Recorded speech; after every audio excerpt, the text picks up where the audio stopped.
Bonjour à tous et bienvenue dans ce nouveau format qui traitera un peu plus d'actualité, toujours en rapport avec la monnaie, évidemment, cet outil pas si facile que ça à appréhender, mais ô combien important.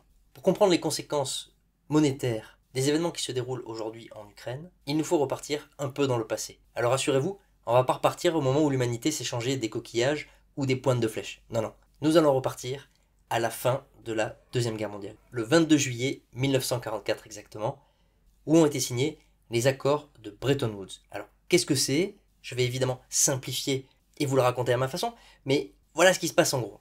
Pendant que la guerre fait encore rage, les huiles de l'époque se retrouvent entre eux pour discuter du prochain système monétaire mondial.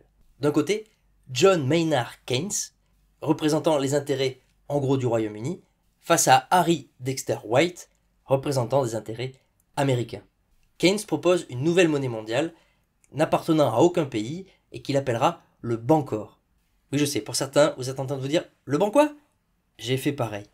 Le projet d'une monnaie entre guillemets supranationale comme monnaie de réserve pour le monde entier n'est donc pas nouvelle. Mais à cette époque, le représentant américain fut plus performant et bien sûr, ce n'est pas le Bancor qui s'est imposé, mais bien le dollar US, la monnaie d'un pays. Les conséquences sont que, avec cet accord, toutes les monnaies sont libellées, sont définies par rapport au dollar, et le dollar est la seule et dernière monnaie, devise, convertible en or. Au passage, les Américains garderont l'or des pays étrangers, évidemment pour le bien des pays étrangers, pour le bien du monde. Le dollar devient alors aussi bon que l'or, on dit as good as gold. Oui, n'ayez pas peur de mon accent du Texas du Sud.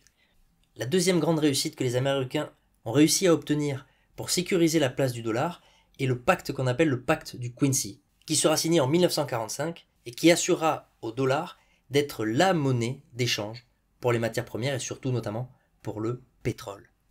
Grâce à ces deux piliers, imaginez que quel que soit le pays étranger, en se plaçant évidemment du point de vue américain, ce pays doit d'abord acheter des dollars pour acheter du pétrole ou d'autres matières premières.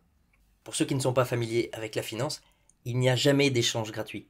Quand la France achetait des dollars pour acheter ensuite son pétrole, évidemment, dans l'échange franc-dollar, il y a une petite commission pour l'oncle Sam. Et ça, en soi, c'est pas vraiment un problème et surtout, ça explique pas la situation dans laquelle nous sommes aujourd'hui. Pour ça, il faut reparler de comportements humains qui sont millénaires, car oui, dès qu'on donne le pouvoir de création monétaire à un groupe d'humains, malheureusement, il en abuse. Et donc, je me place toujours post-Seconde Guerre mondiale, les États-Unis se retrouvent le seul pays à pouvoir imprimer leur monnaie, mais une monnaie que l'étranger considère aussi qualitative que l'or. Enfin, jusqu'à ce que l'étranger comprenne que les Américains produisaient plus de papier qu'il n'existait de réserve d'or. Comme le comprit très bien le général de Gaulle.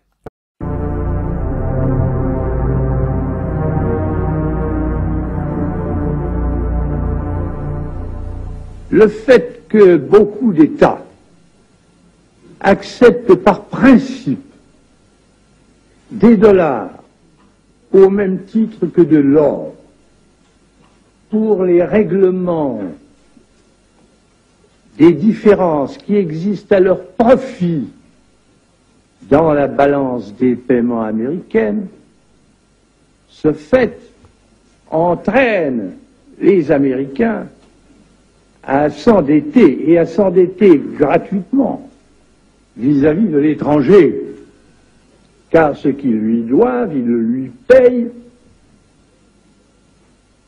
tout au moins en partie, avec des dollars qu'il ne tient qu'à eux d'émettre. Étant donné les conséquences que pourrait avoir une crise qui surviendrait dans un pareil domaine, nous pensons qu'il faut prendre à temps les moyens de l'éviter. Nous estimons nécessaire que les échanges internationaux soient établis, comme c'était le cas avant les grands malheurs du monde, sur une base monétaire indiscutable et qui ne porte la marque d'aucun pays en particulier. Quelle base? En vérité, on ne voit pas qu'il puisse y avoir réellement de critères, d'étalons autres que l'or. Après ce petit extrait qui ne le précise pas, il faut savoir que le général de Gaulle ne s'est pas contenté de parler et de dénoncer. Il a envoyé la marine nationale chercher l'or français. Ce faisant, il inspira bien évidemment d'autres pays étrangers à l'Amérique. Ce privilège impérial, je vais le reformuler, il s'agit donc de la capacité d'augmenter la masse monétaire en papier ou aujourd'hui en ligne de code, alors que le collatéral de cette monnaie, à l'époque l'or que conservaient les États-Unis, à leur nom et pour leurs alliés, ne pouvait bien évidemment pas être multiplié et suivre le rythme de l'impression monétaire. Cette rupture de confiance, qui poussa notamment la France, mais pas seulement à récupérer son or, n'était plus tenable pour les Américains, et ils décidèrent en 1971 de suspendre la convertibilité du dollar en or. To defend the dollar against the speculators. I have directed Secretary Connally to suspend temporarily the convertibility of the dollar into gold or other reserve assets, except in amounts and conditions determined to be in the interest of monetary stability and in the best interest of the United States. J'adore ce petit extrait du président Nixon, notamment parce que dans sa déclaration, il précisait bien que la mesure était temporaire. Et je profite de cet extrait pour une mise en garde un peu spéciale, surtout sur des discours contemporains. Méfiez-vous, car il n'y a rien de plus durable qu'une mesure politique temporaire. Cela fait donc 52 ans que cette mesurette, pour lutter contre les méchants spéculateurs internationaux, a été mise en place et que le dollar ne repose désormais sur rien. Enfin, pas tout à fait. Déjà, comme nous l'avons vu, si un pays qui ne possède pas de dollar, c'est-à-dire tous les pays du monde, sauf les États-Unis, souhaite acheter du pétrole, du gaz ou d'autres matières premières, il doit en premier lieu acheter du dollar.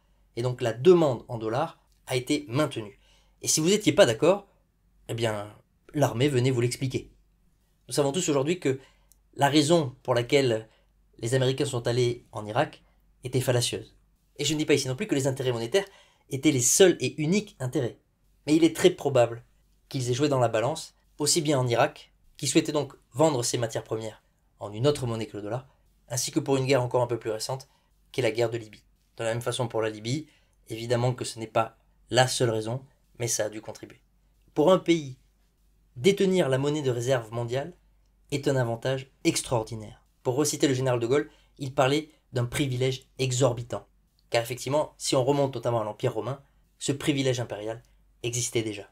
Comme je vous l'ai dit au début, l'humain n'a malheureusement pas changé, a tendance à répéter les mêmes erreurs, et la grande différence est que nous avons l'électricité qui a permis de nombreuses innovations technologiques, offrant aux grands de ce monde la possibilité de jouer avec des armes de plus en plus dangereuses. Voilà en résumé l'équilibre monétaire d'avant le conflit ukrainien, un dollar monnaie de réserve mondiale, avec des Américains ayant déjà prouvé qu'ils pouvaient exercer la force pour maintenir leur monnaie au centre des échanges mondiaux.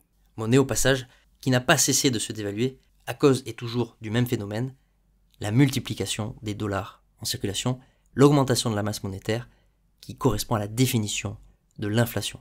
Techniquement, il faut également comprendre que les dollars ne quittent jamais les États-Unis, ne quittent jamais la réserve fédérale américaine, mais que circulent sur le réseau SWIFT, qui est le réseau d'échange interbancaire, des titres de propriété de ces dollars. Et donc, ce n'est bien évidemment pas le conflit de haute intensité, le conflit militaire sur le terrain ukrainien qui a changé les choses, mais les sanctions occidentales elles-mêmes. Car en bloquant le réseau SWIFT aux Russes, mais aussi au passage en leur bloquant leurs réserves de dollars et d'euros, car comme je viens de vous l'expliquer, que ce soit les dollars ou les euros, en fait, ils ne quittent jamais leur banque centrale, ces établissements ont donc été en mesure d'empêcher un pays étranger, je parle ici de la Russie évidemment, de mobiliser ces fonds, car in fine, ces acteurs en ont le pouvoir, et le monde a découvert qu'elles étaient capables de l'utiliser.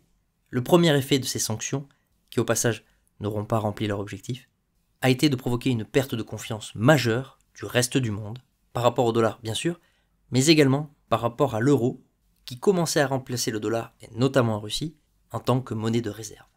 Car visiblement, avant la guerre, les Russes avaient davantage confiance en la monnaie européenne qu'en la monnaie américaine. La deuxième conséquence est que pour survivre et résister à ces sanctions, les Russes ont commencé à utiliser des nouveaux moyens de paiement et un nouveau système de transfert interbancaire qu'ils avaient commencé à mettre en place à la suite des sanctions débutées en 2014. Ils ont donc remplacé les cartes Visa Mastercard par la carte MIR et ce fameux système interbancaire SWIFT par le système de paiement interbancaire SPFS. Ce faisant, ils ont mis en lumière une alternative au réseau SWIFT qu'ils sont en train petit à petit d'internationaliser. De plus, comme ils ne sont plus en mesure de mobiliser soit des euros ou des dollars, ils ont commencé à vendre leurs matières premières, et je vous apprends pas qu'ils en ont un paquet, dans leur propre monnaie, mais il y a également eu des échanges avec une monnaie étrangère, notamment avec l'Inde et leur roupie. Du point de vue monétaire, le séisme est là. Une partie de l'humanité commence à sortir du pétrodollar, commence à sortir de l'hégémonie du dollar. Pour faire un peu de prospective, nous constatons que deux blocs sont en train de se former, le bloc otanien, pour simplifier, et à minima le bloc des BRICS, qui sont composés par le Brésil, la Russie, l'Inde, la Chine, et le S correspond à l'Afrique du Sud, évidemment prononcé en anglais. Attention, revoilà mon accent texan du Sud, South Africa. Cette nouvelle alliance économique a désormais de nombreux candidats, mais a également une ambition monétaire. Monsieur Charles Gave nous en parle assez souvent, d'établir une monnaie commune, supra-étatique donc, qui aurait donc comme collatéral un mixte entre de l'or et peut-être de l'énergie, comme un panier avec du pétrole et du gaz. Il y a évidemment beaucoup de questions sur quel réseau circulerait cette monnaie, quand et comment vont-ils réussir à s'accorder sur la qualité et la valeur du panier qui servira de collatéral. Bref, c'est pas là qu'on le verra tout de suite, et c'est peut-être là que les cryptos et notamment Bitcoin aura son rôle à jouer, car si les deux blocs s'isolent au niveau des échanges monétaires, devises circulant sur des systèmes clos, qu'est-ce qui pourra réaliser les ponts entre ces deux systèmes? Peut-être Papa Bitcoin. Retenez que je vous parle d'événements qui n'ont pas une temporalité à l'échelle individuelle. Cela fait plus de 50 ans que le système monétaire repose sur le dollar qui n'a plus de collatéral dur, comme nous venons de le voir, mais il ne faut pas l'enterrer trop vite. Il est encore lié à la très grande majorité des échanges mondiaux, et peut-être également que ces deux systèmes dont je parle ne seront jamais réellement clos l'un de l'autre, car il suffirait aux Américains de réactiver le système SWIFT, et nous pourrions à nouveau échanger simplement avec la Russie. Ou nous pourrions, comme en Turquie, avoir des banques intégrant le système SPFS. Je voulais essayer de finir en étant un peu rassurant, mais ce genre de changement de paradigme ne s'est encore jamais passé sans perte et fracas. Certains dirigeants des pays les plus endettés du monde ont malheureusement intérêt à la guerre, ce qui n'est jamais le cas des peuples. Les peuples, eux, souffrent et payent directement les conséquences d'une guerre. Quel que soit l'état émotionnel que vous procurent ces événements, et là je parle d'un point de vue français, la peur ou encore pire, la colère est une très mauvaise conseillère. Et donc je souhaite, pour le peuple ukrainien et le peuple russe, que cette guerre se termine au plus tôt, que les puissants de ce monde trouvent des compromis malgré les fauteurs de guerre. Et je conclurai par une phrase que je me répète assez souvent en ce moment. Souvenez-vous que le pire n'est jamais certain. Claquez le pouce, abonnez-vous, prenez soin de vous. À très vite.